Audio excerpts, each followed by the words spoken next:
Hello fangirls, Romana here, and as you can probably tell from the gray speckled walls behind me, I'm going to be doing this video in the style of John Green. Just to say, I'm in an airport, and this video will come to you in two parts.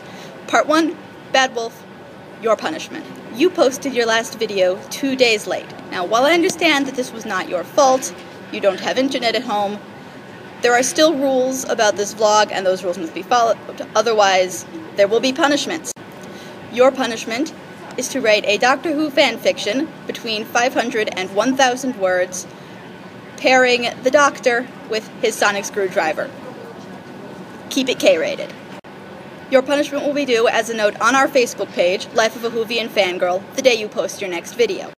Part 2, How I Became a Whovian. See, my freshman year of college, I was in an honors dorm, and on my floor, I was one of 2 liberal arts majors. Everyone else was either a scientist or an engineer. The other liberal arts major, desperate to make friends, invited me over to watch a show that she was really into, which turned out to be Doctor Who. We watched 2 episodes of the new series every Saturday night until I had finished about the first 2 seasons and she'd found some friends of her own. I kept watching on my own, finished the 10th Doctor over the summer. Now, the thing about this girl is she was remarkably prejudiced. I mean, really opinionated about the way things had gone with the show so far. She hated Rose. So we rushed through all of the 9th Doctor and the beginning of the 10th Doctor, and I'm ashamed to say she taught me to hate Rose as well. It took me that whole first year that I was watching Doctor Who on my own and a little bit of research on TV tropes to figure out that no, Rose is not clueless, Rose is not whiny or bitchy or lacking in common sense. She, in fact, is the reason the Doctor became David Tennant. And after that, I discovered I couldn't hate her anymore. Nor can I really hate any companion, though Perry and Dodo kind of try my patience.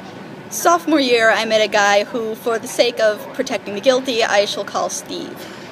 Steve and I dated for about 3 months, and during those 3 months, he helped me finish the new series. He got me all the episodes of Series 6 that I hadn't seen yet, and then he started me watching the classics.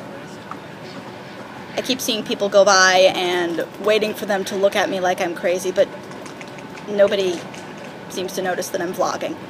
Anyway, since he broke up with me, I've had some time to work around his prejudices. He was all too eager to tell me which of the companions were great and which were terrible, and really, I've come to realize there isn't no such thing as a terrible companion, except, perhaps, for Dodo and Perry, but I haven't seen much of Perry, so I'm going to reserve judgment until I do, which may take a while since I've just started Sarah Jane, which is season 11 out of 26, and there's a guy coming to look at the departure board. I knew this was a bad place to sit. Okay, different gray speckled walls, same airport. Next week you'll be hearing from our new trial admin, Sally Sparrow, about how she became a Whovian. Bad Wolf, I look forward to reading your punishment. DFTBA, and Sally, I'll see you next week.